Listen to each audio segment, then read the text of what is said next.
Woo.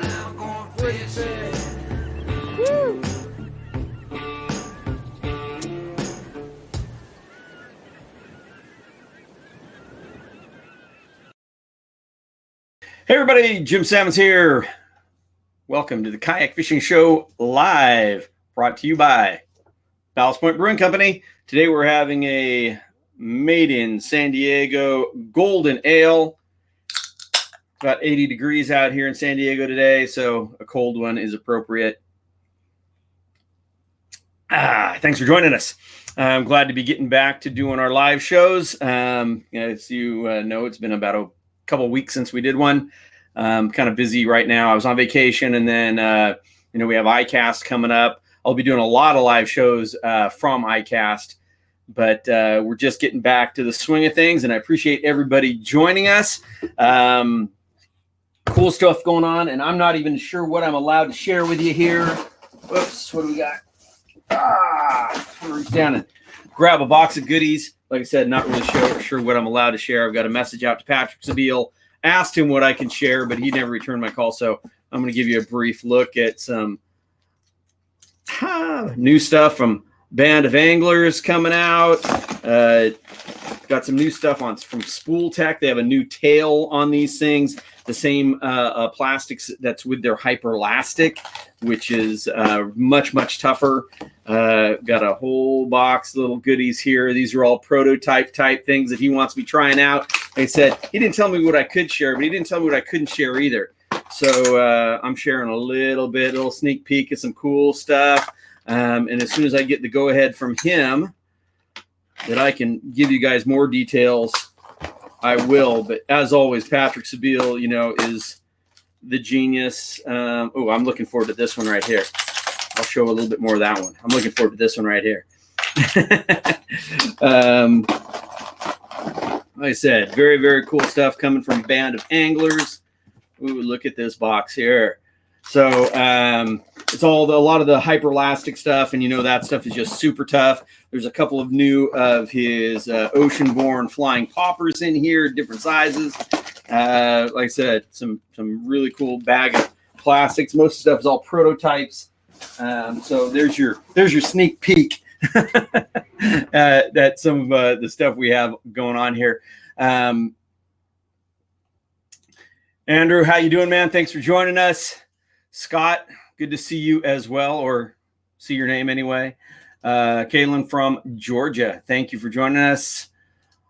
Michael, I like turtles. Yeah, I like my sea turtles. I've always been a big fan. I kind of relate to a sea turtle. They kind of cruise along as a kayaker. They just cruise along nice and gracefully, nice and smooth, and they can go fast when they want to, but most of the time they just cruise along, like me. Hi, how you doing, buddy? David, thanks for joining us. As always, when we do these shows, whoops, I meant to take that down. These shows are all about the questions, getting the audience, you guys in here and participating in the conversations. And that always makes for a better show. And of course, we always like to give something away, and we're going to be giving away an ACR PLB. But you need to participate, and you need to be participating on the Kayak Fishing Show page. So if you're watching this someplace where it's been shared, we won't see your comments. You need to be watching it on the Kayak Fishing Show page, and that way you will be entered to win. Of course, the more shares we get, the better off we are, and the more the sponsors like it, and the more they come and join the shows. If you want to be notified of the shows right away, if you join the Kayak Fishing Show group, the way Facebook works nowadays, it's hard to get the word out. But if you join a group, you tend to get notified of any time a post is made. So please join the Kayak Fishing Show group. There are a couple of questions on there. We basically ask you, what's your favorite fish and what kayak do you fish out of? The only reason for those questions is basically to eliminate spammers and robots. So if you answer those questions, you'll get entered right away. So please join that Kayak Fishing Show group. That's kind of it on the quick rundown of what's going on. Hey, Diane, how you doing? Reginald, what's up? Robert Brown, how's it going, buddy? Diane, glad I'm back. Thank you, Diane. I appreciate it. And Michael Guerrero, you get notified. That's good. You know, it's good. The more we can get everybody involved and letting you know when it's happening. What? Buzz? Purchasing my first kayak tomorrow. That is awesome, Buzz. You know, if you have any questions or need any insight on anything, we're always here to help as well as, you know, there's a lot of kayak fishing groups all over the country that can help you with your specific fishery. So anyway, off to what we have going today. You guys know that I am quite the safety guy. I'm all about wearing your PFD, having your VHF radio, having lights on your kayak. And for the last couple of years, the piece of equipment that got added to my arsenal is a personal locator beacon. The more I researched and saw, you know, why people were expiring doing this sport, a lot of times just because they're not being found in a timely manner. So adding the PLB like this one I have from ACR, I mean, it's, you can see how small that is, very thin. You know, it's mounted on my PFD, and you know, that's that insurance. You know, there's been incidents where a guy was actually found, but he was like 1.5 miles away from his kayak. And you can go to the ACR site, and there's actually a lot of survival stories, if you will, of where people were saved due to this great product. So, you know, check that out. If you see it, you want to know if it's worthwhile or not. But I mean, there was a girl who came separated from her kayak and passed away recently. You know, this would have given them a chance. This would have definitely given them a chance. So anyway, with no further ado, I'm going to bring on my friend and matching shirt wearer, Mikkel, with ACR ARTEX. Mikkel, how you doing? Nice shirt. Hey, looking good. Looking good. And thanks for joining us. Mikkel was on the show with us once before. But they've got some really cool new stuff that has come out since the last time you were on the show. So I really appreciate you coming on and kind of sharing that with us. No, glad to be here. So let's say hello to a couple more people here. Brad from St. Augustine. We got Michael Guerrero. You, Michael. Buzz, would you use a PLB in lakes as well? Most definitely. Most definitely. And we're going to go over all this stuff. Michael, you get lost early. And yes, we are twins. Hard to tell us apart. Which one's which? That's why I had to wear a hat. Otherwise, you wouldn't know which one's which. Mikkel, first off, you know, like I said, I mean, I think because these things have become so much more accessible, and the sizes being much more reasonable for kayakers, I mean, why would somebody not have one? It's a good question. I think a lot of people rely too much on their cell phones. Right. Everyone thinks they have cell coverage everywhere. You know, you start using that cell phone playing music, you run out of battery. You might not know. You know, you might be able to get in touch with search and rescue, but you might not be able to tell them exactly where you are, especially if you're on a sea kayak. You know, it's a big area to be searching. So it's like you said, it's insurance. It's a one-time fee. There's no subscription fees associated, no payment for the rescue. So it's really just a matter of, you know, kind of getting people over the hump and saying, you know, I'm not going to do this for myself. I'll do it for my family because, you know. Right. Well, so let's kind of backtrack a little bit just so people know, you know, why would you have this over and above? And we're not saying it's a replacement for other stuff, but why would you have it included into your safety package? What differentiates it from having a VHF radio or a cell phone? Yeah. So with a personal locator beacon, we like to say that they're your best last chance. So if you got a cell phone and you can use it and get a call out, great. VHF radio, same thing. If you can get the call out and tell people exactly where you are, awesome. You know, but I think with all of those different technologies, they all have their weak points, whether it be battery life, you know, waterproof, whatever. But PLBs, essentially, they have one job in life. They've got essentially one one button, and it's really just to save your life. You press that button, and it fires up, and within 1 minute, it's already sent off your GPS coordinates to search and rescue, and within 3 minutes, they've got your position in Maryland at NOAA, and they're trying to figure out if you're on land. Then they'll give it to the Air Force Rescue Coordination Center, and if you're on the water, that your message is then going to the Coast Guard. So it's really the beacon does everything for you. You press that button once. Sorry, this is a live unit. I got to turn that off before the London Coast Guard comes over. It literally tells search and rescue who you are, where you are, and that you need help. And so the beauty of that is the beacon's doing everything. All you then have to do is just survive. And so you can just focus all on yourself, knowing that the beacon is going to bring help. But, everyone thinks the help's going to come in 10, 15 minutes. Sometimes it does. It all depends on where you are in the world. If you're, 50 miles out in the ocean, it's going to take a boat or a helicopter to come and get you. If you're in the middle of the woods, they might have to come by foot.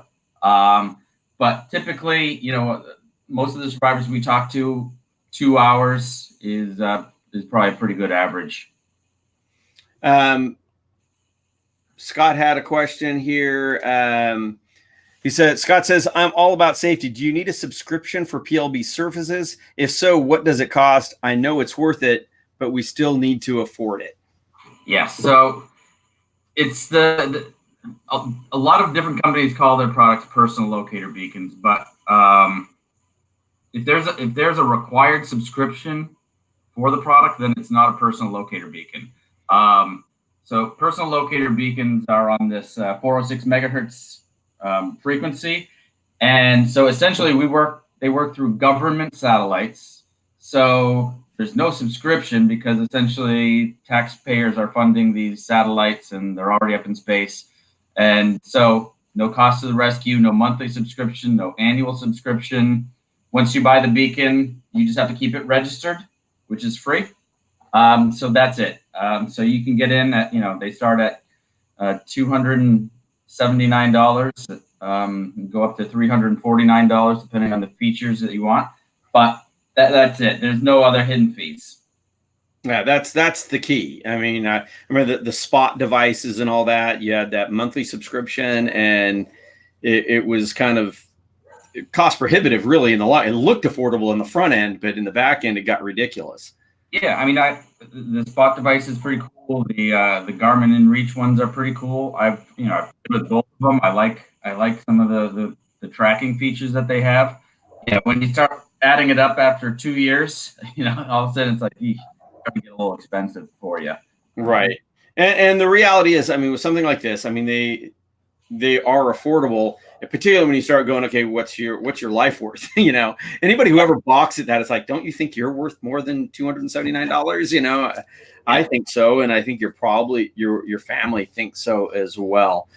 Brad Smith says, is it useful on land as well? Yeah, absolutely. It's kind of a real multifunction tool because if you're going to take it on your kayak with you, but next weekend you're taking the kids camping, or deer season's coming around the bend, take it with you everywhere.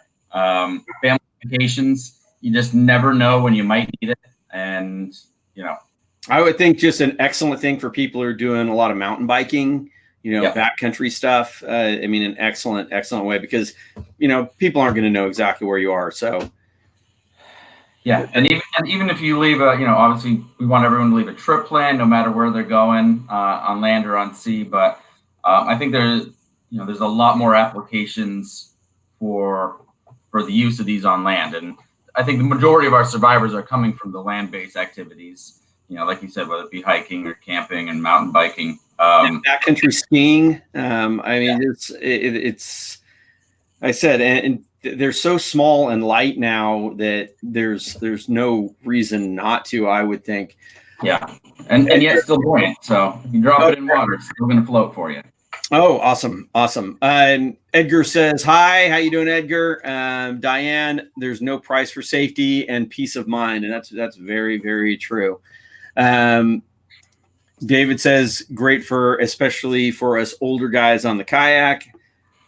Anybody, because I mean, the reality is older guys and younger guys, right? Actually, a lot of times younger guys run into more trouble because they think they're bulletproof. Yeah. Peter has a good question asking, is it working in Europe? Yes. Yeah, it works worldwide. So you register, what do you do is when you buy it, you register it in the country that you live in.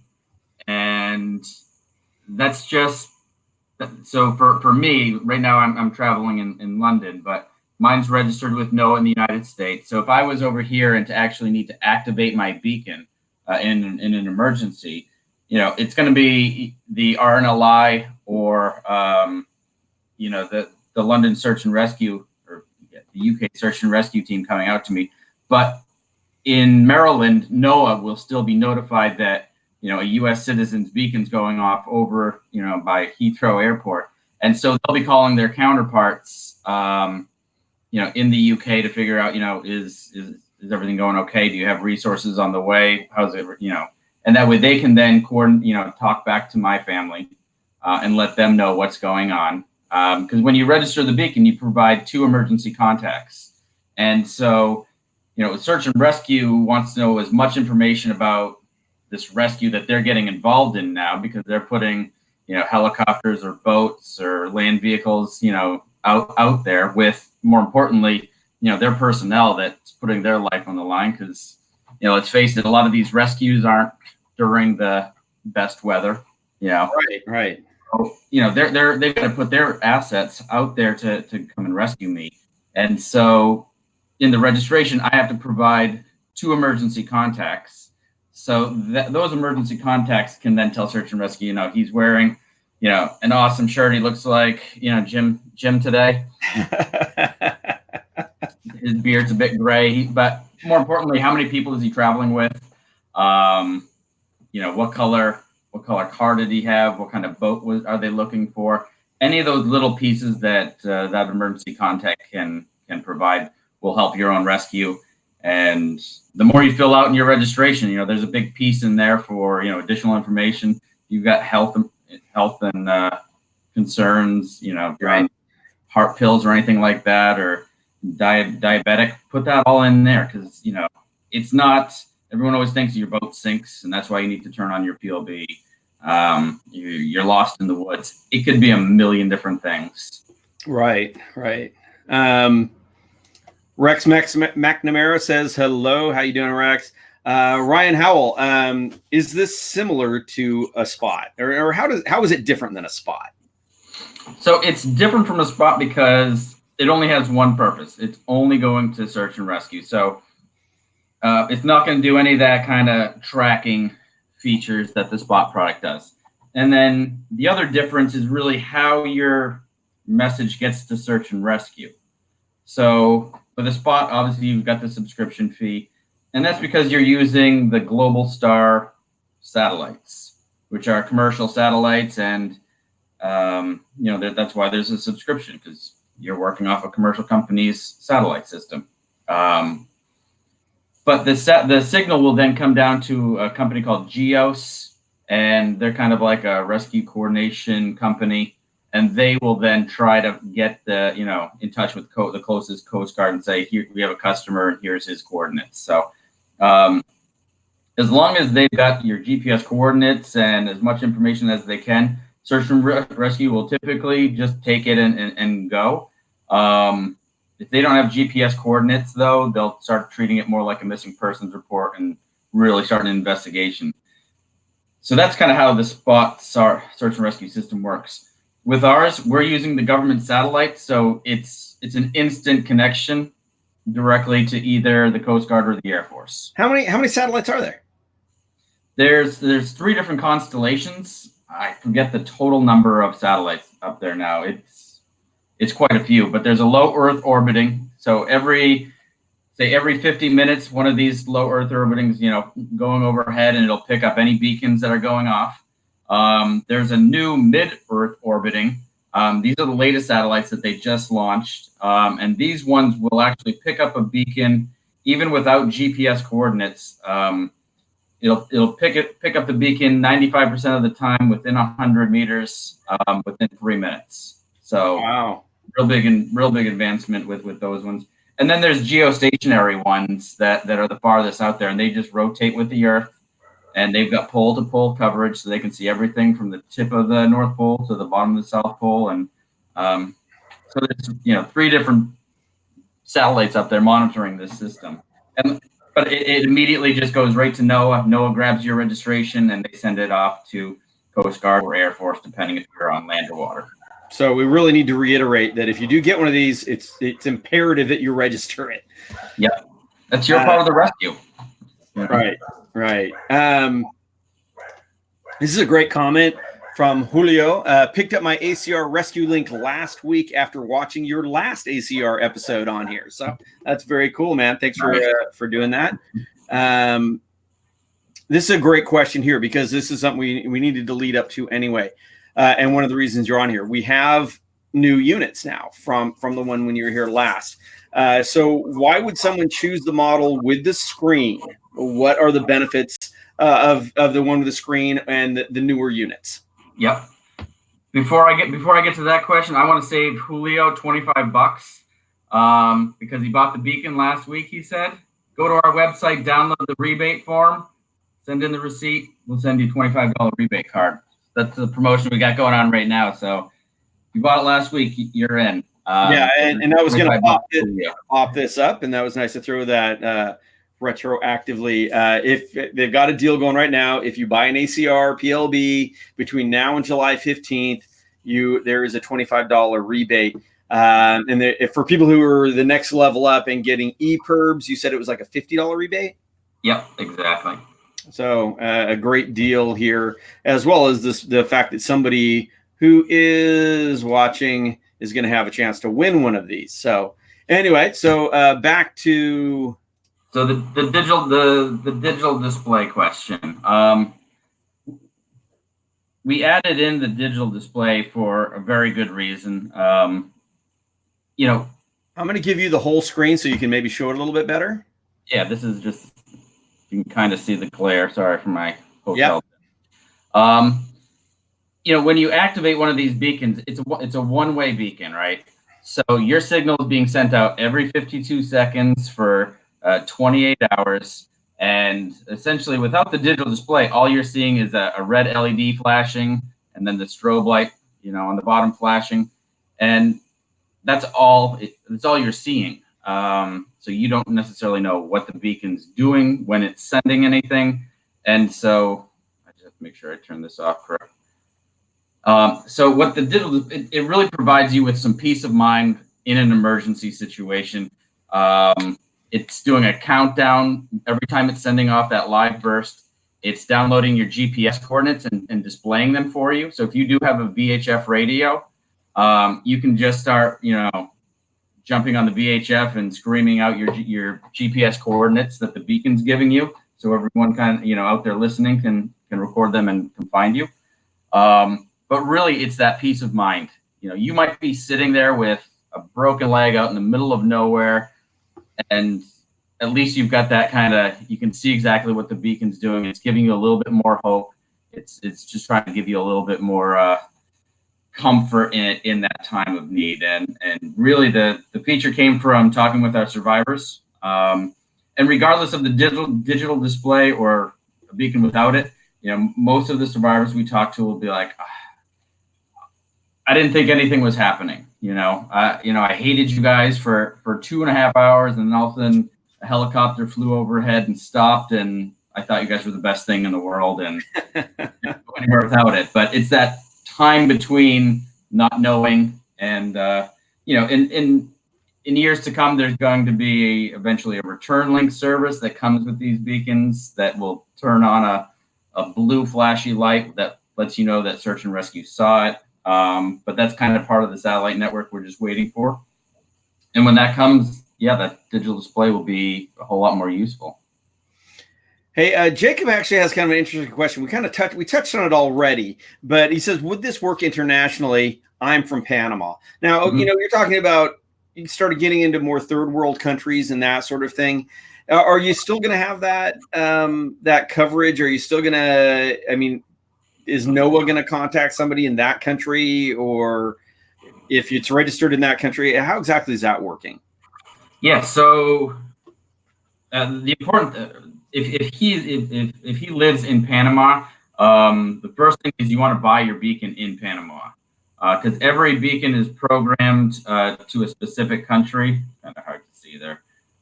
So mine's programmed to the U.S. So he would need to make sure that his beacon was registered with Panama. That's the only way he can actually register it in his country. If he tries to register a USA programmed beacon in Panama, they won't let him. And kind of, thanks to Amazon and eBay, we have people buying beacons internationally like this, and then they get the beacon and they can't get it registered. So it's always important to buy your beacon in the country that you live in and make sure it's programmed for that country. That's really good to know. So kind of to his point, it, it's not so much is the beacon being picked up. There's 3 different satellite constellations. All 3 of them are picking up the beacon. There's worldwide coverage, so there's no place on the world you can hide and turn this beacon on and not get found. Obviously Panama's got different search and rescue resources than the United States. But obviously, where like in an area like that, obviously we do have Coast Guard is constantly down there. They're in the Bahamas with aircrafts from time to time. But yes, the rescue will go to the Panamanian government to dispatch their search and rescue resources to that actual location. I know it happens in the Bahamas a lot, where like the Bahamas will have the lead, and if they just don't have the resources, they can then call. They'll reach out to the Coast Guard and say, do you have someone closer? We're not going to be able to get there in time. And so then the Coast Guard will take over that search and rescue. So, but no, it's always the country that you're in, or the country that you're closest to, who gets kind of the jurisdiction to facilitate the rescue. That's great. Kurinder Singh, welcome to StreamYard. For people who are wondering, StreamYard is the software we use to run these shows. Brad Smith, easy to be injured in the mountains. And that is very, very true. My very good friend's daughter was working for the Forest Service and fell and broke her leg in a remote location by herself. And she was saved because of one of these. It was able to get transported out because she had a very severe break and was saved because of something like this. So, yeah, I mean, and like I said, I mean, to have this on your backpack or on your belt loop, or the attachment points on these things are great. They're so easy and so light and waterproof. What are some tips on using one? So it is being used properly. Yeah. So first tip is make sure you bring it with you. I know too many guys that will go out in the mountains and they leave it in their boat or in their kayak bag, and they never even think to take it, into the mountains or on the family vacation. The biggest tip, they're buoyant, okay. So, but they're not buoyant like an EPIRB, which is for your boat. Those are designed to float in the water and just do their thing. These ones will float upside down, kind of like this, and they're just buoyant so you can retrieve it, and your hopes and dreams of getting rescued don't float to the bottom of that ocean or lake. Right. That's really the whole function of the buoyancy piece of it. They're not going to float in kind of a transmitting position, but realistically, all you're doing is once you turn it on, leave it alone. If you're on land, just put it down. Put it on the ground, kind of in this position. That way, the GPS is facing the sky, and just let it be. The beacon will do what it's got to do. It'll actually kind of work better on that ground plane. Or if you're on a life jacket, attach it to attach the belt clip and keep it high. If you're wearing oral inflation, you know, an inflatable life jacket, it comes with an oral inflation tube. So you can just mount it right to that oral inflation tube and just float back and kick your feet up. And, you know, at that point, it's just let the beacon do its work and you survive. Right. And for people who are wondering, like I said, on my PFD, as Mikhail mentioned, I have mine attached high on the shoulder. So if I am in the water and I'm chest deep in water, it's still going to be up above the water, and it's going to be clear of that. And it says right on it, keep this part clear of the sky with a view of the sky. So yeah, you'd be surprised how many people hold it like this. So, I think the other tip, especially for your market and for you, Jim, because I know you mount yours up here. It does come with just a small little lanyard. Tie that lanyard to the belt clip and also tie it to the back little lashing loops. When you get the clip on, it's not coming off. It's right. It's tough. However, should it come off, you really give it a whack. You can see it also comes with a Velcro strap.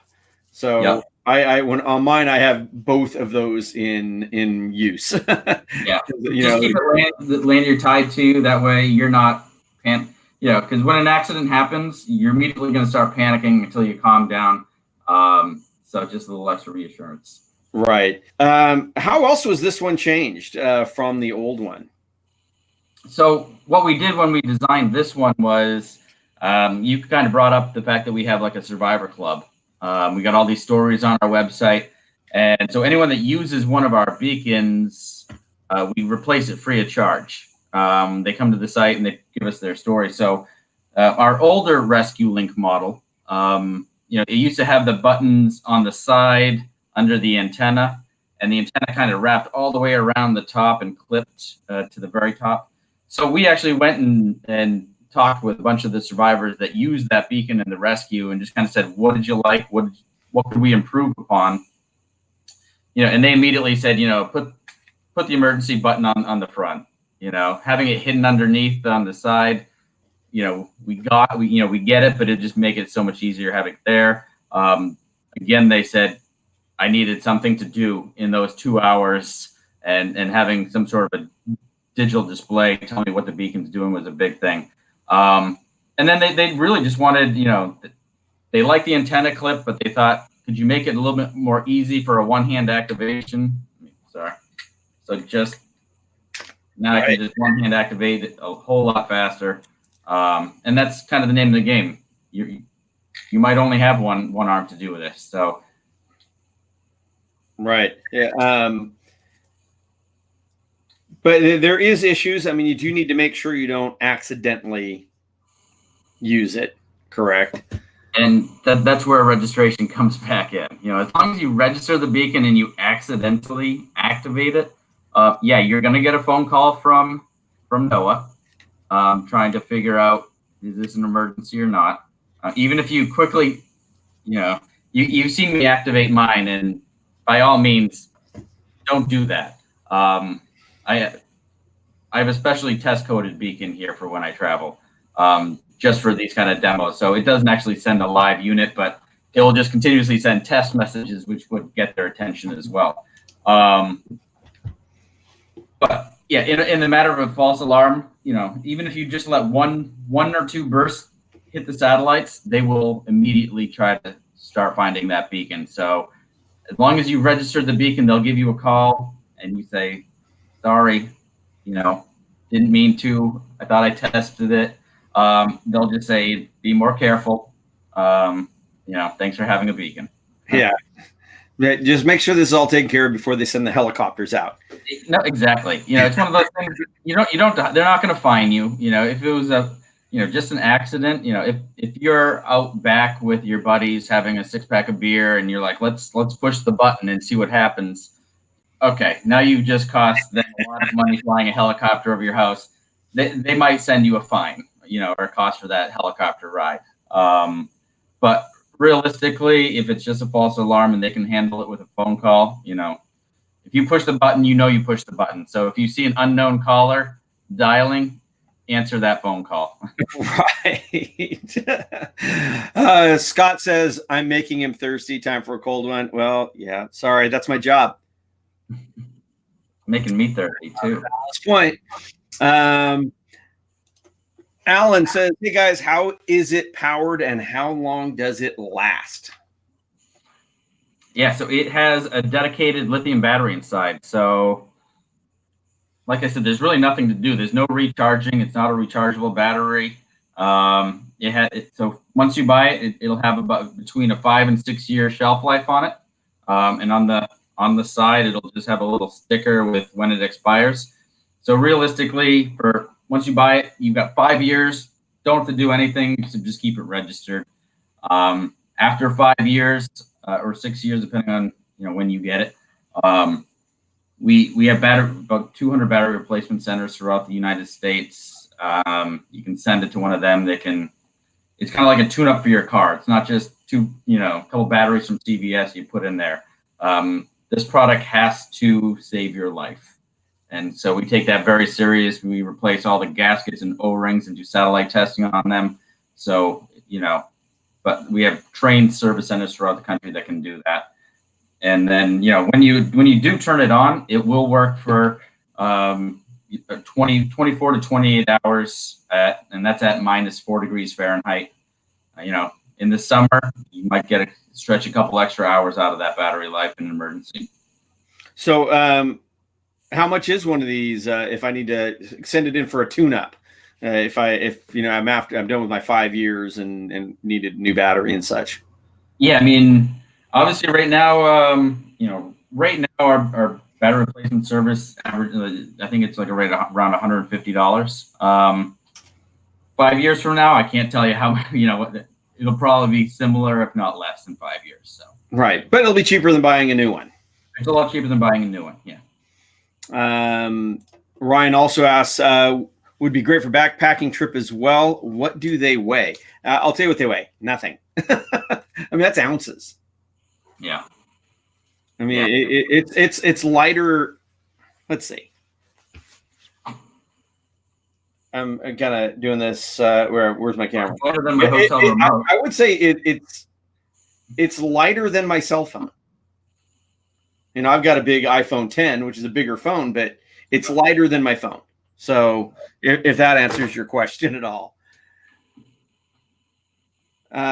Why he says, I just drove by the company 10 minutes ago. Is that Dania Beach? Dania Beach. Yeah, we manufacture everything in Dania Beach, Florida, from the circuit boards to the batteries. Is that right? So these things are all made in America? Yep. I did not realize that. That is awesome. We always love to hear that. David says, does it work underwater? It'll turn on underwater, but signals don't necessarily like water. So now while it'll work underwater, it's not going to hit the satellites. You've got to get to the surface of the water, and even if you're floating in the water with your life jacket, you just want to keep it up and out of the water. Beacons and antennas necessarily don't love water, but that's why they're 5 watts of power to make sure that there's extra energy to hit those satellites. And so just as long as you keep it out of the water and it's not submerged, GPS is another thing that doesn't like water. Try put your cell phone underwater. You're not going to have any GPS location under there. So keep it above the water line. And that's why I suggest, like I said, mounting it up on your shoulder on your PFD. It's kind of an interesting question from Brad, and I know where he's going, although the question's not as clear. If drifting, do you need to continue to activate? I'm assuming that what he's meaning is that GPS signal updating constantly and sending out an updated GPS location while you're drifting. Yeah. So kind of the concerning part of that question is continue to activate. If you need to activate it, you leave it on. You never turn it off. If you think your battery is running low, doesn't matter. Leave it on. If you turn it off and on, you'll just confuse search and rescue because they'll figure, did someone pick them up? It was because he was going on for 2 hours and he stopped. Did you know, a good Samaritan grab him? So just leave it on until you're actually rescued. If a good Samaritan does get you, then immediately call and just let them know that you've been rescued so they can bring their troops back. But yeah, so the GPS will turn on and download your GPS coordinates. And then, you know, we want to save as much battery life for actual emergency transmissions. So we've got it on a schedule where the GPS will continuously turn back on, see where you are, download your GPS coordinates again, and send them updated. So there'll be some, it'll always send your GPS coordinates, but if you're drifting, it will be updating your GPS a couple times per hour. And realistically, when search and rescue gets your GPS coordinates, you know, and you start drifting, you know, they're giving it to a boat crew or they're giving it to a helicopter crew, which is probably a little more likely. They're actually going to rely on the homing signal once they get close to you. So when they get within about a 10-mile radius of you, they're going to pick up on the 120.15 homing signal, and that just gives them a beeline straight to you wherever you are. So even if, you know, the Mission Control Center didn't update the pilot with the exact coordinates of, you know, when they were flying over top of you, that's what that homing signal is for. So for anybody who is just joining us, we have Mikkel from ACR ARTEX with us. I have their website URL up there on the screen right now. We're talking about safety, which is a topic that's near and dear to my heart. Personal locator beacons, best practices, and some of this really, really cool gear that's out there now that, quite honestly, there's no excuse for us that go out on our own and venture out offshore and into the mountains. Everybody should have one. It's such a great, great safety device. We'll get back to the questions here. Well, first a comment there from Serge. Hello from Ottawa. How you doing? I'm talking to my producers in Ottawa, and they were saying it actually is finally quite hot up there. And Alan is saying hello from Georgia, and he's out of Jackson Kayak Big Rig. Awesome. Michael Guerrero has a question, and it's a legitimate one. Where does this device not work at all? I mean, is there places where it just isn't going to? I mean, it's going to work to satellites everywhere, but is there places where you're just not going to get help? Realistically, the only places it's not going to work is, you know, underwater. One, if you're in canyons or caves, and you don't have a clear view of the sky, you know, the signal will bounce, so it will start bouncing off the rocks, and it might, you know, we have done tests in slot canyons where the signal, we didn't have a clear view of the sky, but it still bounced off the rocks and still made it to the satellites. But realistically, the only place on Earth that's really not going to work is if you're, you know, in a big cave like that you have no view of the sky, or if, you know, you're just holding the beacon underwater. But other than that, it's pole-to-pole coverage anywhere in the world. And Jacob actually had a question here. How would it work with the local rescue authorities? I would assume, you know, Coast Guard if I'm just off the beach, but what if I'm up in the mountains? Where does that go? So that, it's probably easier to do the land-based rescue on this one. So if you're out in the mountain, so you're Mount Helen or whatnot, and you activate your beacon, the signal comes down to Maryland at NOAA, where your registration's held. They grab your registration, they pass it to the Air Force Rescue Coordination Center in Langley, Virginia. So Langley's, they're not going to come out to you.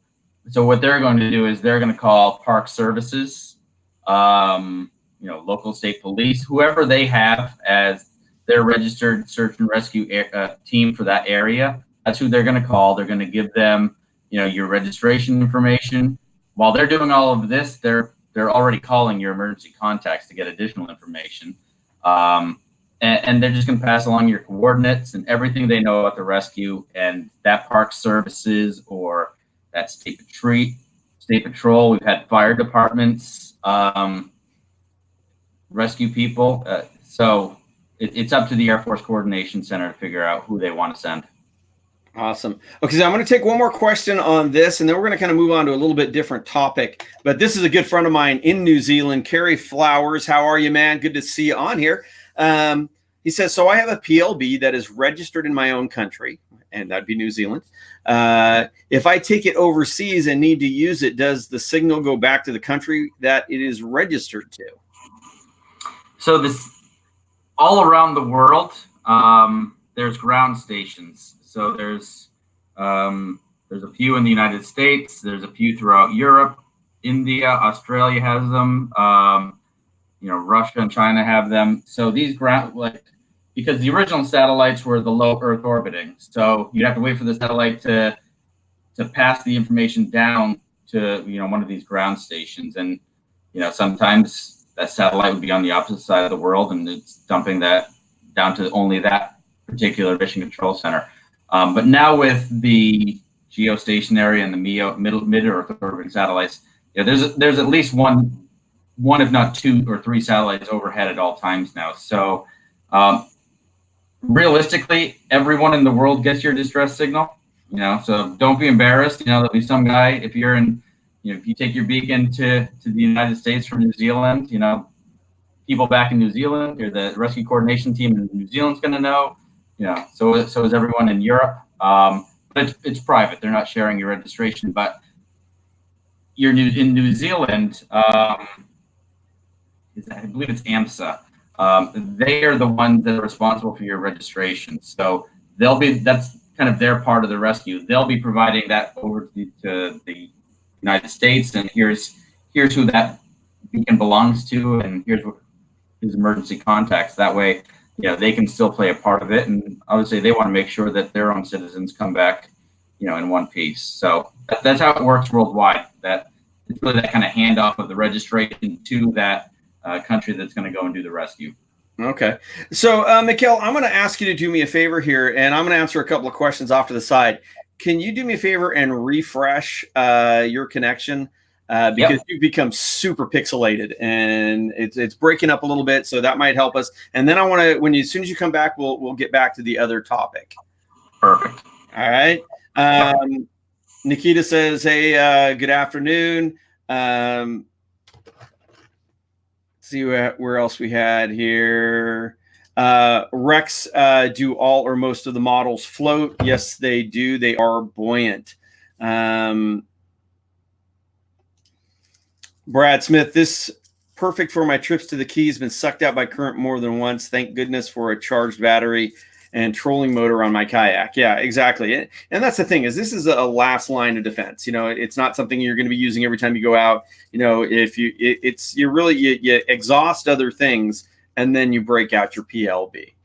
I'm going to bring Mikhail back up here. It's still pixelated, but it looks a little bit better than it did there when I took you off there. But so I'm paying for the concierge here at the Holiday Inn.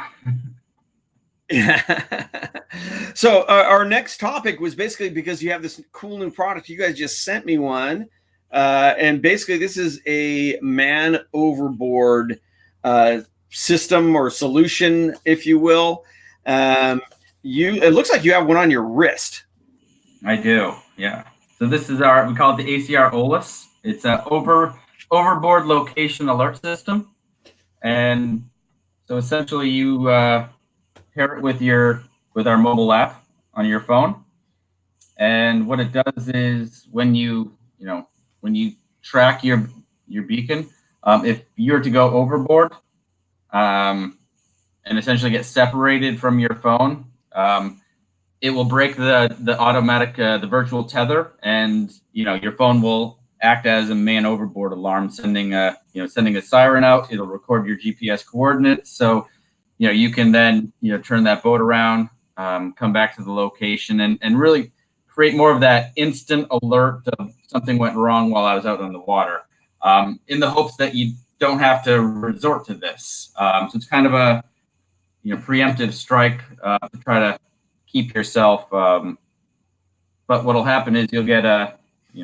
the crew overboard going off, as well as the strobe light on your phone if you have one. You'll continue to the recovery. Unfortunately, mine's right here, so it's just going to tell me I'm right here. Right. but the other, oh, there you go. But it'll start pointing to the location that you need to head. If you're someone that likes to panic, or you want to scroll see your actual location, it's all there. And then if you want to use your VHF on the boat, it's going to provide you with an exact script of what you need to say, your boat's name, your call sign, your MMSI, your Mayday signal. And it just helps you walk through what you're supposed to say on VHF. So, you're a little bit more calm and clear about it, and you're not having to think, and you're providing everyone with the information that they need. And hopefully by the time you're done reading all of that on VHF, you're back at that point and you're pulling that person back in board. So yeah, why would we talk about that on a kayak fishing show, right? One of the other cool features of it, I mean, obviously, if you're a kayak fisherman, you're probably going out on someone's boat, whether it's your own boat or a buddy's boat. So, just that, you've got your own personal man overboard system with your boat. But you can also take it out on your kayak. So in our little settings here, we have a solo mode. And so whole screen again there. And so in that solo mode, you put your phone number, pick an emergency contact that you want to get a text message to, and then you want to put a delay in. So, whether it be a 1 minute delay or a 10-minute delay, you kind of base that around how far out you're going or what you're doing. But what will essentially happen is, and this is the only part of the mobile app that requires cell service. So you just have to have a minimum of 2 Gs of cell service. But if you were to get separated from your kayak and your phone's in the bag, or even if your phone is with you, just hold the tag underwater to break the connection. And essentially, it'll trigger a text message to go to the emergency contact that you put in the app. And in that text message, it'll say, please call me to verify that, this isn't a false alarm. And if I don't answer, here's my GPS coordinates, please call local, search and rescue to come get me. So it just kind of gives you a little bit of a, something to have out there while you're by yourself. And obviously, everyone should have one of these if they're going out by themselves anyways. So, but you also said there's some cool upcoming stuff with this as well for the boater, as far as tethering a larger group together or having a kill for your boat. Yeah.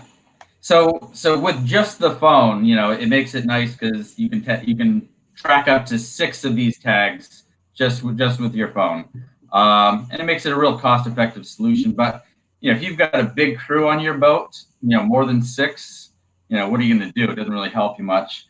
So we've got a new base station coming out called the Oldest Core that'll track up to 15 of these tags. And the other nice thing that it does is it's portable, so it can go on other people's boats. But we never wanted your phone to be the weakness of a search and rescue or a man overboard system. And I'm guilty of watching YouTube videos and playing music and running my battery down to next to nothing. And Murphy's Law would tell me that's when I would need this. So it acts as kind of that hub and does an audio and a visual alarm. And then we've got another product called the Guardian coming out. And so it'll tether to each of these and it'll shut your engines off. You splice it in. It's a hardwired mount to your boat. So it's an engine cutoff as well. So just an extra layer of protection. And, there's a lot of states out there now starting to pass some engine kill switch regulations in the state. I think Texas was the last one. Instead of having that cord wrapped around your wrist that no one ever wears, unfortunately, we're just trying to find something a little more modern and useful that we can get people, to start recognizing that the need for an engine cutoff switch. I fell off a small boat, and luckily my son was on the boat with me because I wasn't using my kill switch. And I mean, something like this that does it automatically would be very, very cool. Yeah. So like one of the questions we always get asked at trades, with regarding PLBs is, can I put this on my toddler or can I put it on my dog? And it's like, well, they have to know to deploy the antenna and push the button. And I wouldn't necessarily trust a toddler with it. I probably trust my dog before my son. But these, it's great. You can put this on your dog's collar, your dog's life jacket, or your kid's life jacket, and so you've got something that is just constantly monitoring where they are at all times, and should that virtual tether break, instantly. So. I guess that was something you could use if you were just had your dog with you out in the backcountry and worried about it running off, right? Yeah. The only thing with that is your phone's going to tell you exactly where you are, not where your dog ran off. But it'll give you that alarm of he's gone. I gotcha. But if you've got kids and you've got a swimming pool, strap one on them just at the house. Just that way if they go in that pool, your phone's yelling at you that they're in. Wow. There's some funny questions on here. Michael wants to know if it'll work after a grizzly bear chews it. Grab your arm back from the grizzly bear. Yeah. Break the tether. Yeah. If the bear's just got your arm and you just can run away and let him have your arm. Reading some of the survivor stories on the web, good stuff. Yeah, I've looked through some of these stories in the past, and there is so much stuff. Julio asks, could you talk about the 406 link self-test, and is there any way to accidentally activate your PLB? Example, putting pressure the button cover while reaching for something in your kayak. Yeah. I'll answer the button question first, and then we'll get into 406 link. The way that we kind of shaped out the antenna here, it's to really prevent it from, being able to depress it. If there's a will, there's a way, but realistically, you'd really have to try. You would really have to try. And then also if something in your backpack was to like literally wedge somehow underneath here and just constantly depress that button, we have software that will say, all right, this button has been held for, 20 seconds. Like, don't do anything. And it'll just ignore that and then reset. So 406 link. So not that I was lying about no subscription fees, but 406 link, we always had this, or the question that everyone always asks because they're one-way beacons is, how do I know my beacon is working? And so we actually have 2 ground stations, just like Search and Rescue does, that listen to the satellites. And we kind of shut them down for a little bit because the website was outdated, but also because the 2 satellites that are rotating with the Earth, the GeoSAR ones, they put 2 new satellites in and replace those other ones. They push them out into space. So they moved the locations and they put new ones in. So it really forced us to have to redo the whole system and start kind of from scratch. And so in July, we're going to be relaunching that on our main website. And we just feel like we've really simplified it. But what happens is with 406 Link, it's a $50 flat subscription for the year if you want it. If you don't want it, it's optional. Like I said, it's only to tell you that your beacon's working. So you would deploy your antenna and just press the test button when you're outside, could have a clear view of the sky. And what will happen is your phone will, in about 15 to 20 seconds, your phone should buzz with a text message. Whatever message you put in as your canned message, beacon's working great or running late, don't worry. And it'll just send you a text message and an email message up to 5 of your contacts, whoever you want that to go to. So it's kind of I wouldn't really say a messaging service. It's just a your beacon's working, that signal is going to this search and rescue satellites and then coming back to Earth. And we're just taking the self-test messages out, which search and rescue ignore, and just passing them along as a handy little text message. So. Luke says, love the new system. I won one watching one of your videos a few months ago, and I never leave home without it. I recommend them to everyone. Well, congratulations, Luke. Believe it or not, Mikhail, we've been on an hour. It goes by really fast, and we try to keep these to about an hour. if you can do me a favor and maybe scroll through the questions after we finish here and maybe answer some of the questions that we didn't hit, I know everybody would appreciate that. And anybody who is watching this, remember that we wait for a day before we choose the winner. So you still have a chance to make comments and all that before we actually choose a winner of the PLB. But make sure you comment, or even say, hey, I'm watching the rebroadcast or whatever. Make sure you comment so you get entered in there. Mikkel, thank you so much for your support of our show and for joining us here today. I really appreciate it. A lot of great information. And like I said, that one flew by because it is, to me, it's just such a fascinating subject and such great technology. Come such a long way. I really appreciate it. Perfect. Thanks for having me, Jim. All right, man. We will talk to you later. All right. Thanks. So thanks everybody for joining us. That was a great show. I mean, I really enjoyed it. A lot of great information. And like I said, we'll scroll through the questions and try to answer any more of those as we can. Remember, our shows are brought to you by Ballast Point Brewing Company. And if you want a chance to win that PLB, please, throw some questions up there, some comments. Make sure you join the Kayak Fishing Show group to get notified of any of these. You're much more likely to get notified than otherwise. But other than that, like I said, the website's there if you want to check out all the stuff from ACR. Other than that, again, I appreciate everybody joining us. And something went wrong there. Oh, anyway, yeah, that was a great show. I really, really appreciate it. We'll be drawing a winner sometime tomorrow or the next. Until then, if you are going out on the water, particularly this busy holiday weekend, please always wear your PFD, have your PLB, and keep your paddle right side up. Y'all take care.